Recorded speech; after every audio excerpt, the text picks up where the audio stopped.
Soy Alejandro de la Torre, historiador, soy investigador de la Dirección de Estudios Históricos del INAH. Me he dedicado al estudio de la prensa socialista, de tradición socialista en México, con especial énfasis en el anarquismo y en el estudio del magonismo. También me ha interesado la caricatura política y algunos otros elementos de las culturas de combate, ¿no? Como elementos culturales. Es una historia compleja. En primer lugar, se ha querido durante mucho tiempo la narrativa histórica del régimen posrevolucionario le interesaba acallar una vertiente anarquista dentro de la lucha revolucionaria, porque resultaba muy difícil de encajar con la construcción de un Estado revolucionario. Muy difícil de engarzar en una narrativa unitaria. Sin embargo, era muy difícil obviar o silenciar el aporte de ciertas corrientes que terminaron enmarcadas en el anarquismo. Y también generó el efecto contrario. También ese silenciamiento produjo una romantización y una magnificación, como no quieren que sepas debió ser importantísimo, o el silencio en torno a esto quiere decir que era más importante, y también generó una desproporción en la idea en lo que significó el anarquismo, ¿no? Ahora, el anarquismo propiamente tal tuvo un impacto no tanto en el desarrollo de la lucha revolucionaria, que lo tuvo, pero su impacto principal fue en el fermento que produjo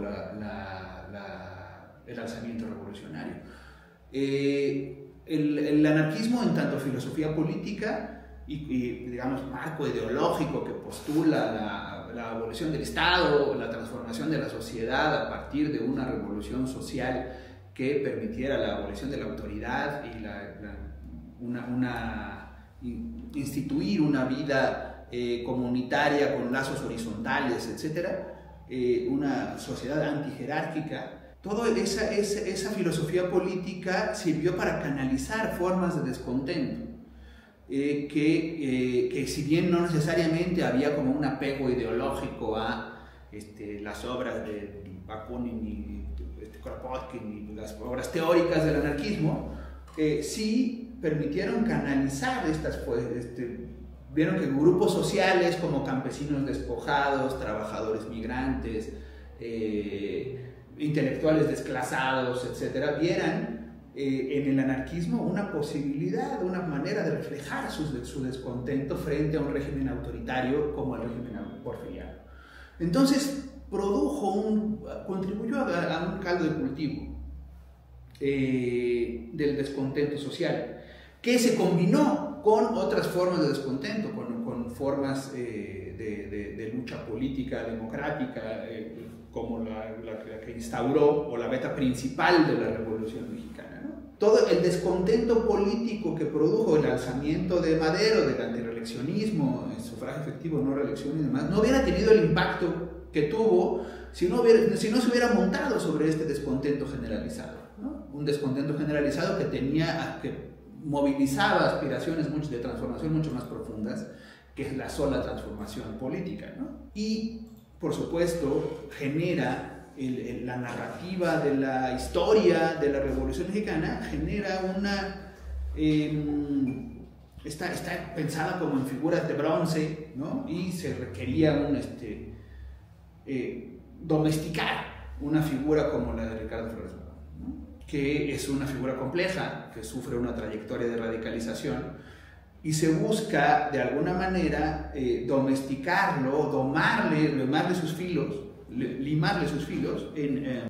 a través de la idea del precursor de la Revolución Mexicana. Entonces, hay un anarquismo, una vertiente radical que es precursora de la Revolución Mexicana, y esa es la forma en la que se intenta incorporar a la foto de familia, en donde tienes como en una armonía perfecta y equilibrada a figuras y proyectos políticos que son contrapuestos entre sí, ¿no? Y que pareciera que forman parte de una misma narrativa continua, y no necesariamente esto ocurrió así, ¿no? Entonces es parte de este impulso de querer sumar al resultado de la lucha revolucionaria, querer sumar toda esta vertiente que no formaba parte o que tenía un proyecto alternativo, o que más que ser precursores de esa revolución, eran los impulsores de otra revolución que no tenía esa finalidad. En tanto objetivo como un proyecto concreto es también difuso. Sin embargo, sí existe una persistente insistencia en señalar la necesidad de una profunda transformación social. Es decir, el reparto de la tierra, la abolición de la propiedad en última instancia y la comunalización del trabajo y de los bienes sociales, ¿no? La socialización de esos bienes. Es un proyecto a grosso modo de tintes socialistas, digamos de la tradición socialista, pero con un elemento crucial, bueno, diría que dos. Un elemento crucial que es antiautoritario, que no piensa en la apropiación por parte del Estado de los bienes, sino de cada comunidad se hace cargo autónomamente de la gestión de sus bienes. Y dos, el otro elemento es la atención que se pone en apelar a la comunidad indígena como un elemento inspirador. También se romantiza. Ricardo Flores Magón, en la construcción de su proyecto ideológico, sufre una transformación muy compleja. Transita de un liberalismo social, de un liberalismo social juarista a un anarquismo antiautoritario. Y en ese tránsito va a retomar muchos vasos comunicantes, pero también va a replantearse muchas cosas. Entonces, considera que para legitimar esta vocación como una especie de propensión natural del pueblo mexicano a buscar por la abolición de la propiedad y la necesidad de luchar por la tierra, va a buscar una legitimidad histórica en las comunidades indígenas del pasado que él imagina. Todo hay que decirlo, no está exento de claroscuros el personaje. En un principio, en su juventud, es profundamente despreciativo del legado indígena vivo, ¿no? Y tiene que ir avanzando en sus posturas políticas para concederle otro carácter, otro papel al legado indígena, ¿no? del pueblo mexicano. Y esto surge a la luz del debate. No es a la luz del debate y de la observación de la lucha armada. Si bien el Partido Liberal Mexicano entabla una serie de intentos insurreccionales de 1906 y 1908 y en 1910, por supuesto, no termina de concretar muchas de sus posturas políticas, sino al calor de la lucha revolucionaria. No hay como una especie que fuera una serie de preceptos doctrinarios que hay que ir cumpliendo, sino que simplemente la realidad empieza a mostrar sus fisuras y sus complejidades, y un poco hay una especie de huida hacia adelante. Parte de la radicalización hacia el anarquismo ocurre en el contexto de la lucha armada. Una parte, digamos, si bien desde 1907 ya hay declaradamente un discurso anarquista y una serie de propuestas doctrinales e ideológicas de claro raigambre anarquista, es a la luz de algunos debates con el anarquismo internacional sobre cuál es el sentido de la revolución mexicana. Por un lado, y con razón, ven intelectuales y movimientos anarquistas y socialistas del mundo entero voltean hacia México y ven una lucha ambiciosa por la conquista del poder. Dicen, aquí no hay una revolución, es una revuelta política como todas. Y Ricardo Flores Magón dirá, sí, en una capa hay unas facciones políticas que sí están pugnando por eso, pero el motivo esencial de la lucha, el motivo profundo de la lucha es la conquista de la tierra, es la recuperación de la tierra. Eso genera una serie de debates interesantísimos con intelectuales europeos y tal, que dicen, pero ¿cómo van a hacer una revolución social estos indios que ni leer saben? Y a lo que revira Ricardo Flores Magón en un debate célebre con un intelectual francés, Jean Grave, discípulo directo de Kropotkin. Le dice, bueno, Los peones mexicanos, no, por supuesto que no están leyendo a La conquista del pan de Kropotkin, ni están leyendo los escritos de Malatesta, porque no saben leer, pero sí están expropiando la tierra. Y se incorpora al torrente del pensamiento anarquista que postula como una especie de esta aspiración a la libertad y a la conquista de la tierra, como una especie de segunda naturaleza del ser humano.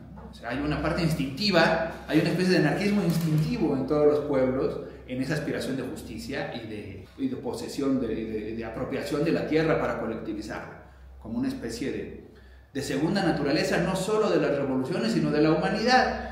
Es de un enorme romanticismo, sin duda, pero es muy poderosa como imagen y como construcción de una aspiración revolucionaria, ¿no? Le da un enorme poder a ese discurso, ¿no? Y esta idea de conmemorar las fechas de inicio siempre pues lleva a error.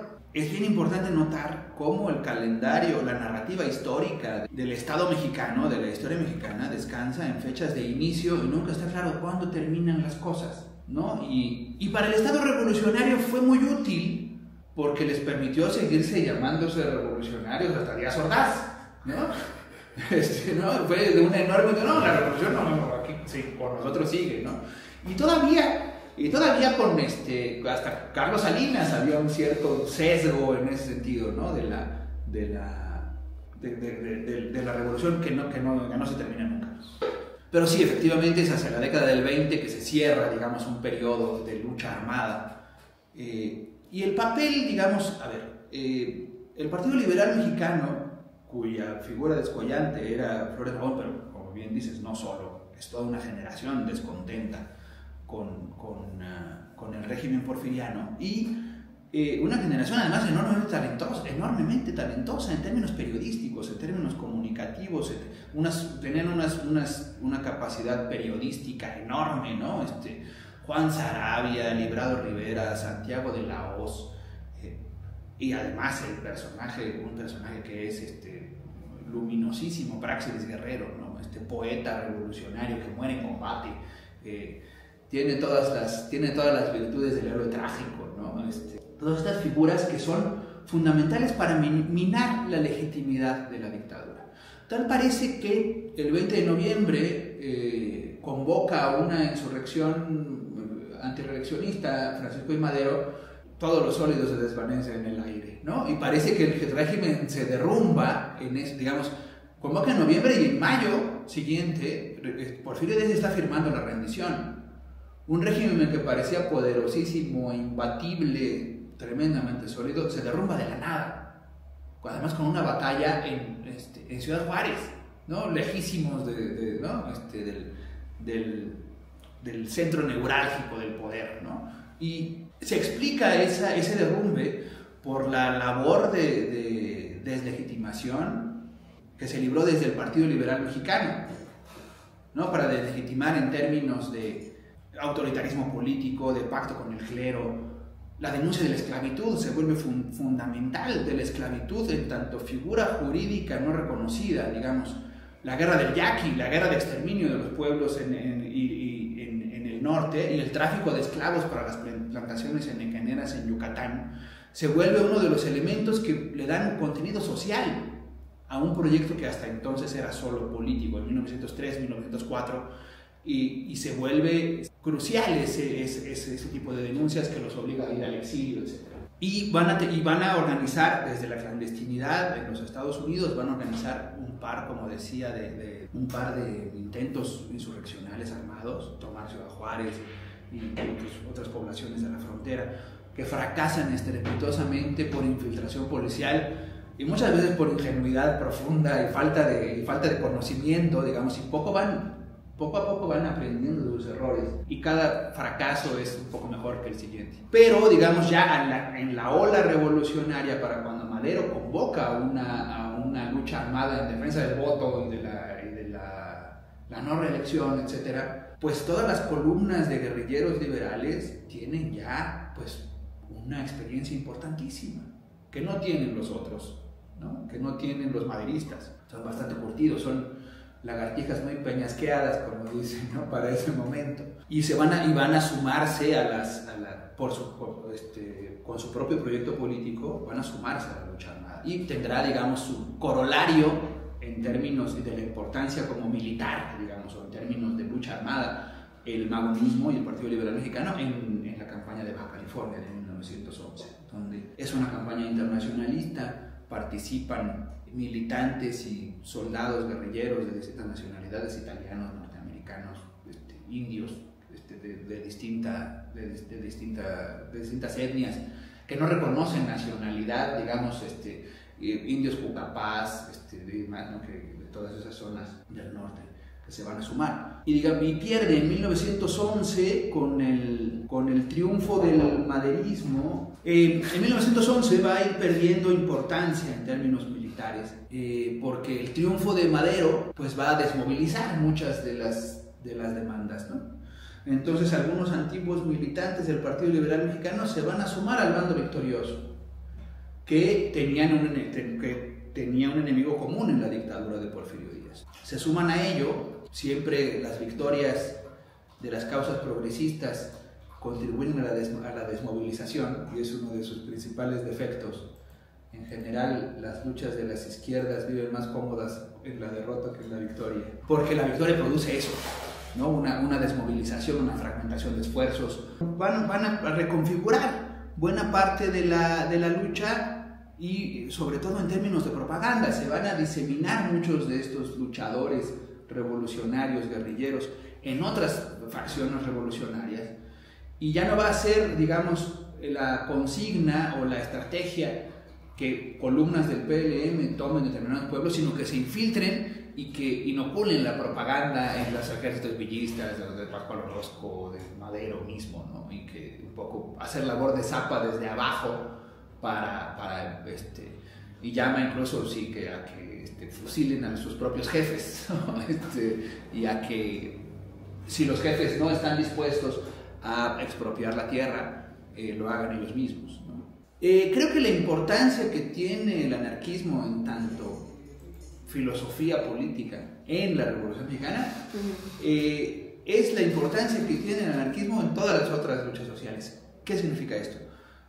La filosofía anarquista es una especie de pulmón del pensamiento crítico. ¿Por qué razón? Porque no postula en primer lugar, no postula un proyecto político en positivo, se define por la negatividad, se define por negar la jerarquía, por negar el gobierno.